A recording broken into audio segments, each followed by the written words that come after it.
আসসালামু আলাইকুম। আশা করি আল্লাহর রহমতে সবাই খুব ভালো আছেন, আমিও ভালো আছি আলহামদুলিল্লাহ। কাছে ও দূরে দেশ ও দেশের বাইরে আমার সকল ভিউয়ার্স ভাই আপুদের আন্তরিক শুভেচ্ছা, ভালোবাসা, অভিনন্দন। এই তো আজকের ভিডিওটা সকাল থেকে শুরু করে দিলাম। আজকে হলো সকালে নাস্তা বানাইতেছি, রান্নাঘর থেকে ভিডিওটা শুরু করলাম। সকালে উঠে থালা বাসন ধুয়ে ফেলাইছি, বাসি কাম করা হয়ে গেছে। আর এখন আমি আটা ছানায় নিলাম, আটাগুলি ছোটো ছোটো গুলি করে নিছি। এখন একটা করে বেলবো আর ভাইজা নিব রুটিগুলি। আজকে লোকে সকালে ঘরে নাস্তা বানাইতেছি। আজকে আর বাহির থেকে পরোটা কিনলাম না, ঘরেই রুটি বানাইলাম। মাঝে মধ্যে বানাইতে ভালো লাগে না, মাঝে মধ্যে ভালো লাগে, মন যা চায় আর কি করি। যে গরম, আর বলছি না আমার রান্নাঘরে প্রচুর গরম, আমার রান্নাঘরে বাতাস আসার কোনো জায়গাই নেই, তো অনেক গরম লাগে। রান্নাঘর বলতেই গরম, কিন্তু তারপর আছে না দুই একটা রান্নাঘরে জানালা থাকে, বাতাস আসার মতো জায়গা থাকে, কিন্তু আমাদের সেটা নাই, পুরো রান্নাঘরটাই বন্ধ, এই কারণে বেশি গরম লাগে। তো আমি কথা বলতে বলতে আমার রুটি বানানোগুলো প্রায় শেষ। এই একটা রুটি আছে আর আমার রুটিগুলি মাশাআল্লাহ ফুলছে আজকে। ফুলকো রুটি খাইতেও ভাল লাগে, দেখতেও ভাল লাগে। রুটি না ফুলে সেই রুটি খাইতে মজাও লাগে না, এটা আমার নানু বলতো, যে রুটি না ফুলে সেই রুটি শক্ত লাগে, চাপাটির মতো, চাপাইতে পারা যায় না। আর আমি রুটিগুলি বানাই এখন বক্সে করে রেখে দিই, কারণ সবাই তো এক একজন এক এক সময় খাবে। আর আমি খাইতে বসে পড়ছি আজকে। আপনাদের ভাই এখনও গোসল করে বের হয়নি, ওয়াশরুমে আছে। আর আমার আজকে মনে একটু ক্ষুধা লাগছে, এই কারণে আপনাদের ভাই আগে ছেড়ে আমি খাইলাম, নয়তো প্রতিদিন আপনাদের ভাইয়া আমি দুজন মিলে একসাথেই খাই। আর রুটি হলো গিয়ে ডিম করছি, ভাজছি। এই হলো রুটি আজকে খাবো। আজকে ডিম পোচ করি নাই, পেঁয়াজ কাঁচামরিচ দিয়ে ভাজছি, কারণ আপনাদের ভাইয়া ডিম পোচ খায় না, পেঁয়াজ কাঁচামরিচ দিয়ে তারে ভাইজা দিতে হয়, এই কারণে আজকে দুজনের জন্য পেঁয়াজ কাঁচামরিচ দিয়ে ভাজলাম। আর দুই ছেলে হইলো পোচ দিয়ে খাবে, পোচ না সরি করে দিতে হবে, মামলেট করে দিতে হবে, ওরকম করে দিলাম। পেঁয়াজ কাঁচামরিচ ছাড়া আর কি ভাইজা দিলাম। ওরা আবার পেঁয়াজ কাঁচামরিচ খাইতে চায় না, আপনাদের ভাই আবার পেঁয়াজ কাঁচামরিচ দিয়ে খায়, মানে এক একজনের এক এক পছন্দ। আর আমারও পেঁয়াজ কাঁচামরিচ দিয়েই খাইতে ভাল লাগে, এই জন্য দুজনেরটা পেঁয়াজ কাঁচামরিচটা দুইটা ভাজলাম, আর ওদের দুই ভাইয়ের জন্য পেঁয়াজ কাঁচামরিচ ছাড়া। আর এই তো ঈদের পর এখন পর্যন্ত মাছের বাজার করা হয়নি, এমনি হাবি জাবি সয় সবজি আইনা খাওয়া দাওয়া করছি আর কি, খাইছি, কিন্তু মাছের বাজার ঈদের পরে উঠাই নেই। ঈদও গেছে মনে হয় প্রায় 1 মাস। আর এটা হলো রুই মাছের ডিম, রুই মাছ থেকে বের হয়েছে। এই যে রুই মাছটা আমি কাইটা রাখছি, আমি না, ভাবি কাটছে, ভাবি সবগুলি মাছ কাইটা দিছে, আরও বাকি আছে বলে যে কাটতেছে। আমার মাছ তো ভাবি কাইটা দেয়, কিন্তু ধুয়ে আমি যেগুলি কাটছে ওগুলি ধুইতে থাকি, যেগুলি বাকি আছে ওগুলি ভাবি কাটতেছে। আর এই ফাঁকে আমি রান্নাও বসায় দিলাম। আমার আজকে রান্না করবো হইলো গিয়া কি বলে ছোট কাচকি মাছ দিয়ে শুটকি দিয়ে হইলো পটল আলু দিয়ে রান্না করবো, আমার খেতে ইচ্ছে করতেছে। আর আমি একটা একটা করে সব মাছ ধুইলাম, রুই মাছটা ধুয়ে রেখে আসলাম। তারপরে হইলো তেলাপিয়া মাছ আছে, তারপরে হইলো পাঙ্গাস মাছ, শিং মাছ, কই মাছটা এখনও ধুই নেই। মানে আমি এইভাবে সিঙ্গের মধ্যে নিয়ে মাছগুলি হলো গিয়া সবগুলি ভালোভাবে কষলায় ধুই, তারপর লবণ দিই। বললাম না ঈদের পর আর মাছের বাজার উঠাই নেই, ফ্রিজে মাংস ছিল, তারপর হলো গিয়ে কিছু মাছ ছিল, যেমন চিংড়ি মাছ ছিল, ইলিশ মাছ ছিল, আর ফলি মাছ ছিল, ওগুলি দিয়েই এই 1 মাস পার হয়েছে। তারপর মাঝে মধ্যে ডিম খাইছি, জাল দেওয়া মাংস খাইছি। 15 দিন পর্যন্ত তো মাংসই চলছে আমার ঘরে ঈদের পর থেকে, ওই 15 দিন কোনো মাছই খাওয়া হয় নাই। আর যে মাছগুলি ছিল এর মধ্যে খাওয়া শেষ করলাম, এখন ফ্রিজে কোনো মাছ নাই, তাই আজকে আবার বাজার করাইলাম, কারণ আজকে বাজার না করাইলে হইবই না। মাঝখানে মুরগি উঠাইছিলাম, মুরগি রান্না করছি, কিন্তু প্রতিদিন মুরগি খেতেও ভাল লাগে না।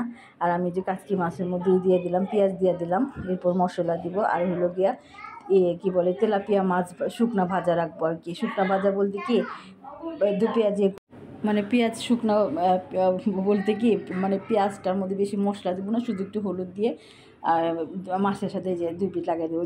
যে মশলা দিয়ে মাছ করছি না, মিলাইছি, ওই মশলা দিয়ে একটু পেঁয়াজ মিলা এবার পেঁয়াজটা লাল করে মাছের সাথে এপিট উপিট করে ফেলবো। আর এই যে এটার মধ্যে আমি দিয়ে দিলাম, কি বলে তরকারিও দিয়ে দিলাম, আলু আর পটল। এই কাচকি শুটকিটা আলু পটল দিয়ে খেতে খুবই ভালো লাগে। অনেকে কাঁঠালের বিচিও দেয়, আমি কাঁঠালের বিচি দিয়েও খাই, কিন্তু আজকে বিচি কাটার সময় ছিল না, যেহেতু বাজার আইছে। একদিনে তো সব করা যায় না, একা হাতে সব করতে হয়। মাছ তো ভাবি কুইটা দেয়, কিন্তু তারপর তো সব আমারই ধুইতে হয়। আমার কাছে তো কুটার থেকে ধোয়াটা মনে হয় বেশি ঝামেলা, কারণ আইসটা কাইঞ্চা সব একটু একটু করে পরিষ্কার করে তারপরে হলো মাছটা ধুইতে হয়। এই তো সব মাছ ধোয়া প্রায় শেষ, এখন আমি যে কই মাছটা ধোয়া হইলে কমপ্লিট হয়ে যাব। আর এই তো আমি পেঁয়াজটা লাল করতেছি। এই তো পেঁয়াজটা এখন একটু হালকা, বেশি একটা লাল করব না, হালকা একটু লাল হইলেই এর মধ্যেই দিয়ে দিব মাছগুলি। আমি দিয়ে দিব মাছগুলো, আগে ভাইজা নিছি। টাটকা এই মাছ তো মানে আজকের ফ্রিজের মাছ না, তো বাজারে টাটকা মাছ না, মাছটা নতুন পানি মনে হয়, মাছটা খুব নরম, অনেক সফট আর কি। মাছটা ভাজার সময় বোঝা গেছে। আর মাছের ঘেরানটাও খুব ভালো বেরিয়েছে, টাটকা ছিল মাছটা, তেলাপিয়া মাছটা। লেঞ্জাগুলি আর একটু এই নিয়ে ভাইজা ফালাইলাম। আর তো রান্নাবান্নার পরে খাওয়া দাওয়া ভিডিও আর করতে পারি না, একটু তাড়াহুড়ার মধ্যে ছিলাম, কারণ একটু বাহিরে যেতেছি। বাহিরে যেতে বলতে আমার এক মামাতো ভাইয়ের ওয়াইফের বাচ্চা হয়েছে। এই যে রাস্তায় দেখেন কত বড় একটা গর্ত করে রাখছে, রিক্সাওয়ালা মামার রিক্সা থেকে নাইমা তারপরে গর্তটা পার করলো। মানে রাস্তার পুরান ঢাকার যে কোনো জায়গায় মানে যেখানে সেখানে রাস্তা কাটা, যাওয়ার কোনো আইসা দিকে হঠাৎ এখানে এত বড় একটা গর্ত, রিক্সাওয়ালা মামা টেনা নিতে পারলো না, নাইমা তারপরে নিল। ওগুলো গিয়ে যা বলছিলাম, মামাতো ভাইয়ের ওয়াইফের বাচ্চা হয়েছে, ছেলে বাবু হয়েছে, গতকাল আসতে পারি না, গতকাল হয়েছে, এই কারণে আজকে আসলাম। আমি, টুম্পা, ফারহা, আমরা 3 জন আসলাম। এই তো এখন লিফটের জন্য ওয়েট করতেছি, হাসপাতালের ভিতরে ঢুকে গেছি। আর ফারহা হইলো গিয়া বসতেছে আর দাঁড়াইতেছে, দুষ্টামি করতেছে। আর এই যে এখন আমরা বাচ্চাদের ক্যাবিনে ঢুকে যাবো। সিজারিয়ান বাচ্চা হয়েছে, ছেলে বাবু, এটা দ্বিতীয় বাচ্চা, প্রথমটাও ছেলে বাবু, এটাও ছেলে বাবু। মাশাআল্লাহ, সবাই বাবুর জন্য দোয়া করবেন। এই তো আজকে নতুন বাবু দেখতে আসলাম, আমরা 3 জন মিলে। এই যে বাচ্চা নিয়ে বসে আছে, মা, সাথে হইল গিয়া বাবুর দাদি, দুজনে। আর ফারহার মিষ্টি দিছে, হইলো মিষ্টি খাইতেছে, ওকে মিষ্টি দিছে মামি। মামাতো ভাইয়ের ছেলের ওয়াইফের তো, ছেলের তো বউয়ের বাচ্চা হয়েছে, তো মামি আবার মিষ্টি খাইতে দিল ফারহাকে, আমাদেরও দিছে, আমরাও খাইছি, না করলাম তারপরেও দিল।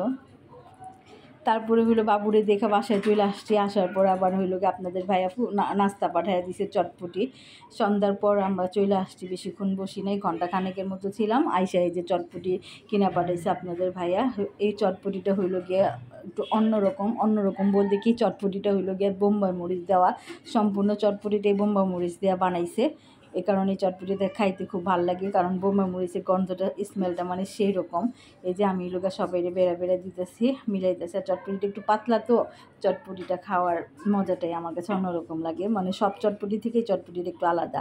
এই ছেলেটা অবশ্য আমাদের এলাকায় নতুন দোকান নিয়ে বসছে, তো একদিন আমি বাহিরে গেছি, আপনাদের ভাই আমার বললো যে দেখো এই ছেলেটা চটপটিটা খুব মজা লাগে, খায়া দেখো, ভাল লাগবে, বোম্বাই মরিচের ঝাল দেয়। তো আমার আপনাদের ভাইয়া রাস্তায় খাওয়াইছিল, তো খায়া আসলে খুব মজা লাগছে, মজা পাইছি আমি চটপটিটা। তো মাঝে মধ্যেই খাই, কিন্তু রাস্তায় গিয়ে দাঁড়ায়, মানে বের হইলে আপনাদের ভাই আমার দাঁড় করায় খাওয়াই আর কি, যেহেতু রাস্তার পাড়ের দোকান, চটপটি ফুচকার দোকান তো বেশিরভাগ রাস্তাতেই থাকে। তো আপনাদের ভাই আবার আজকে ফোন পাঠায় দিছে, বলে যে চটপটি পাঠায় দিলাম, খাও।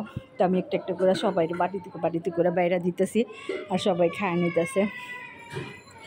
আর এই তো চটপটিটা ওইগুলো যেমন ঝাল ছিল তেমন ঘ্রাণ ছিল বোম্বাই মরিচের, আসলে খুবই মজা, আলহামদুলিল্লাহ, না খাইলে বুঝাইতে পারবো না।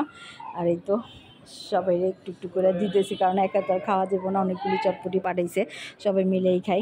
আর এই লোকে টুম্পাই চুলায় চা দিছে, বিকালে একটু চা না খেলে ভালোও লাগে না, সবাই 2 বেলা এখন একটু চা খাই। আগে তো অনেক বেশি খাইতাম, আস্তে আস্তে কমাইছি, মাঝখানে একবারই খাই নাই, কিন্তু এখন আবার নতুন করে অভ্যাস হয়েছে, একটু চা সকালে বিকালে না খাইলে ভাল লাগে না। টুম্পা হইলো চা রান্না করতেছে, আর আমি চটপটি বাড়তেছি সবার জন্য, সবাইরে দিতেছি, আর যে সবাই খাইতেছে। আর চার মধ্যে একটা এলাচিও দিছে।